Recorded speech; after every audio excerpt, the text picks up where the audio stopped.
বছর পরে একটি পে স্কেল ঘোষণা হয়েছে। এই জন্য শুকরিয়া আদায় করতেছি যে পে স্কেলের আন্দোলনে আমাদের কেন্দ্রীয় কমিটির সাথে সাথে বাংলাদেশের প্রত্যেকটি জেলা উপজেলা এই কর্মসূচি আন্দোলন সংগ্রাম করছে। তার মধ্যে বিশেষ করে একটি ধন্যবাদ জানাতে হয় ঢাকা মেডিকেল কলেজ ৪র্থ শ্রেণী সাংগঠনিক সংসদকে। বাংলাদেশের সর্ববৃহৎ একটি ডিপার্টমেন্ট, যে ডিপার্টমেন্টে অনবরত আন্দোলন সংগ্রাম করেছে, সেই আন্দোলন সংগ্রামে আমি ঢাকা মেডিকেলের 2টি প্রোগ্রামে উপস্থিত ছিলাম। তার জন্য আমি দেখেছি যে ঢাকা মেডিকেল ৪র্থ শ্রেণী সাংগঠনিক সংসদের যে দক্ষতার পরিচয় দিয়েছেন এবং তাদের যে আন্দোলন সংগ্রামে যে নেতৃত্বের ভূমিকা রেখেছেন সেটা অনেক বৃহৎ। আমাদের 10টা দপ্তর যে ভূমিকা পালন না করতে পারে, 20টা দপ্তর যে ভূমিকা না পালন করতে পারে, ঢাকা মেডিকেল একলাই সেই ভূমিকা পালন করতে পারে।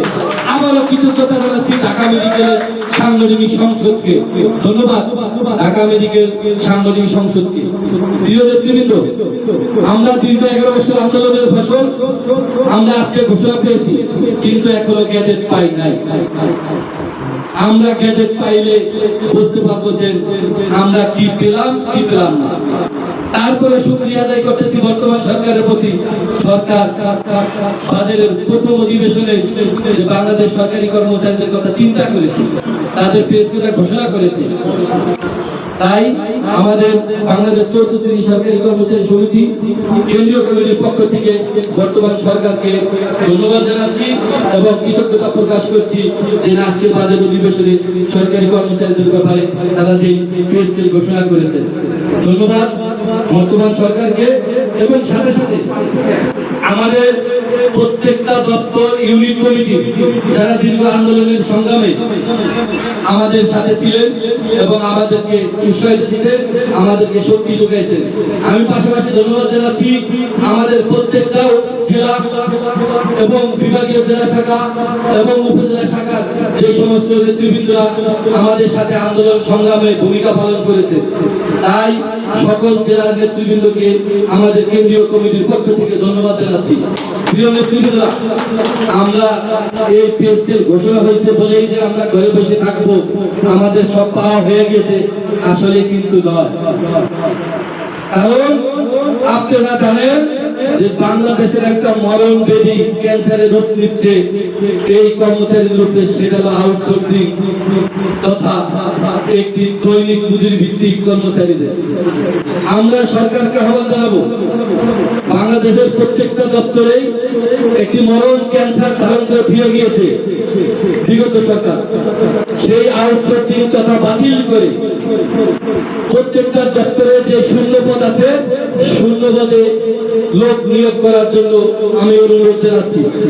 এবং আমাদের জানেন আপনারা প্রত্যেকটা সরকারি কলেজে বেসরকারি ভাবে নিয়োগ হয় শুধু কর্মচারী, আর টিচার কর্মকর্তা নিয়োগ হয় সরকারি ভাবে। তাই সরকারের কাছে আবার অনুরোধ জানাবো যে সকল সরকারি কলেজগুলো আছে সেখানে যে বেসরকারি কর্মচারী নিয়োগ করছে তাদেরকে আত্মীয়করণ করেন এবং সরকারিকরণ করার জন্য দাবি জানাচ্ছি সরকারের প্রতি। এবং বাংলাদেশের যতটা প্রত্যেকটা দপ্তরে যে আউটসোর্সিং দৈনিক মজুরি ভিত্তিক কর্মচারী আছে তাদেরকে আমাদের এই কেন্দ্রীয় কমিটির পক্ষ থেকে সরকারের অনুরোধ করলো তাদেরকে রাজস্ব খাতে অন্তর্ভুক্ত করার জন্য আমরা সরকারের প্রতি অনুরোধ জানাচ্ছি। এবং সাথে সাথে সবার এই যে দীর্ঘ পথ আন্দোলন সংগ্রামে আমরা যত আমাদের সহকর্মীরা প্রয়াত হয়েছে যে পে স্কেল না পেয়ে তারা কষ্টের সাথে জীবনযাপন করে শেষ নিঃশ্বাস ত্যাগ করছেন, তাদের প্রতি গভীর শ্রদ্ধা জ্ঞাপন করছি। যে আজকে যদি থাকতো তারা হয়তো খুশি হইতো যে তারা পিএসকেটা ঘোষণা হয়েছে। তাদের সেই আত্মার মাগফিরাত কামনা করছি এবং পাশাপাশি আমাদের সকল দপ্তর এবং ইউনিট কমিটিকে বলবো যে আপনারা পিএসকে পাইছেন থেকে ঘরে বসে থাকেন না। আমাদের এই দীর্ঘ পথ, এই ৭৫ বছরের যে পদার্পণ আমরা যে পালন করেছি, ৭৫ বছর পর্যন্ত দীর্ঘ সংগ্রাম করেছি, সেই সংগ্রাম অব্যাহত থাকবে যতদিন পর্যন্ত সংগঠন থাকবে, যতদিন পর্যন্ত আমাদের কর্মচারী নাম থাকবে, যতদিন পর্যন্ত আমাদের প্রত্যেকটা ইউনিট আমাদের ইউনিট কমিটি থাকবে। কারণ আমাদের দাবি শুধু একটাই নয়, আমাদের দাবি কিন্তু পিএসকে ছিল না, এর পাশাপাশি আমাদের আরো দাবি ছিল। আমরা চেয়েছিলাম সরকারের প্রতি যে আমাদের পোশাকের টাকাটা বেতনের সাথে দেওয়ার জন্য নার্সদের বেতন, পুলিশের ন্যায় রেশন কথা চালু করতে সরকারের প্রতি আমাদের দাবি ছিল। তাই আমাদের এপিএসকের গেজেট প্রকাশ হলেই আমরা আমাদের আন্দোলন সংগ্রাম থেমে যাবে না, আমাদের আন্দোলন সংগ্রাম অব্যাহত থাকবে যতদিন পর্যন্ত আমাদের দাবি সম্পূর্ণই পূরণ না হবে। তাই প্রিয় সংগ্রামী বন্ধুরা, আপনাদেরকে আবারও কৃতজ্ঞতা জানাচ্ছি যে অনেক কষ্ট করে আজকের এই শেষ সময় বৃহস্পতিবার দিন আপনারা আমাদের এই কেন্দ্রীয় কমিটিটাকে উপস্থিত হয়েছে। তাই কেন্দ্রীয় কমিটির পক্ষ থেকে আপনাদেরকে আবারও কৃতজ্ঞতা জানাচ্ছি। প্রিয় বন্ধুরা, দেখেন দীর্ঘ সংগ্রামের পর পাড়ি দিয়েছে আমাদের পূর্বের নেতারা, সেই আব্দুল আজিজ থেকে শুরু করে সালাউদ্দিন সেলিম থেকে শুরু করে আজকে ৭৫ বছর বাংলাদেশের এই সংগঠনের মতো এত প্রাচীনতম সংগঠন আমাদের বাংলার বুকে আর কোনো সংগঠন নাই। সেটা যে সংগঠনই বলে, বাংলাদেশের একটি সংগঠন বাংলাদেশ ১৪ শ্রেণী সরকারি কর্মচারী সমিতি, যার বয়স ৭৫ বছর, আরো আন্দোলন করে আসছে এবং তারা যতদিন পর্যন্ত আন্দোলনে সক্রিয় না হয় ততদিন পর্যন্ত দাবি পূরণ হয় না। আপনারা দেখেছেন বিগত আন্দোলন সংগ্রামে দেখেছেন, আমরা মাঠে নামলে সেই দাবি পূরণ হয়, আমরা মাঠে না নামলে সেই দাবি পূরণ হয় না। তবে আমাদের মাঠে নামার কিছু কৌশল আছে। কৌশলটা কি? আমরা সকল স্তরে সকলকে আন্দোলনের পক্ষে তাদেরকে সমর্থন জানাই এবং পাশাপাশি সরকারকে আমরা একটা টাইম দেই, একটা ডেডলাইন দেই। যদি আমাদের এই ডেডলাইন মতো না হয় তাইলে আমরা মাঠে আন্দোলন কর্মসূচি ঘোষণা করি। প্রিয় নেতৃবৃন্দরা, আপনারা জানেন যে আমাদের বর্তমান সরকারের সাথে আমাদের সংগঠনের সভাপতি জনাব আজিম ভাইয়ের সাথে একটা সব ক্ষমতা আছে।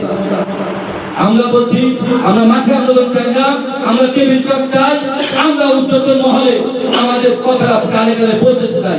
সেই লক্ষ্যে আমাদের সভাপতি মাননীয় প্রধানমন্ত্রীর কান পর্যন্ত পৌঁছেছিল বিদায়ী আজকে এই পার্লামেন্টে দাঁড়িয়ে অর্থমন্ত্রী আজকে পেয়েছিল ঘোষণা করেছে।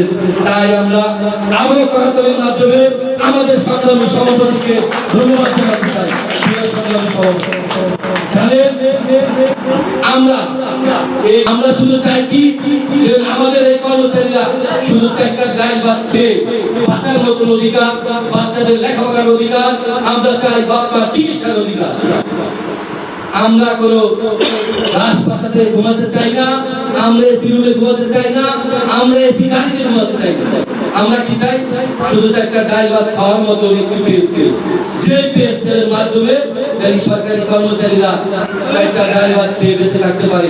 তাই মাননীয় প্রধানমন্ত্রী, মাননীয় অর্থমন্ত্রীকে বলবো যে আপনি যে পেয়েছের ঘোষণা করেছেন সেই ঘোষণা জানি বৈষম্য মুক্ত একটি পেয়েছে হয়, যেটা আমাদের কর্মচারীদের একটা ডাল ভাত খাওয়ার মতন বেঁচে থাকার মতন পেয়েছিল হয়। সেই প্রজ্ঞাপন আশা করি দ্রুত গতিতে জারি করে আমাদের যে ক্ষুধা সেই ক্ষুধা নিবারণ করবেন। এই বলে আবারও সরকারকে ধন্যবাদ জানিয়ে এবং আজকে যারা উপস্থিত আছেন সকলকে ধন্যবাদ জানিয়ে এবং আমার জেলা এবং উপজেলা কমিটি সকল নেতৃবৃন্দকে ধন্যবাদ জানিয়ে আজকের মধ্যে এখানে বক্তব্য শেষ করছি। ধন্যবাদ সবাইকে, ধন্যবাদ সভাপতিকে।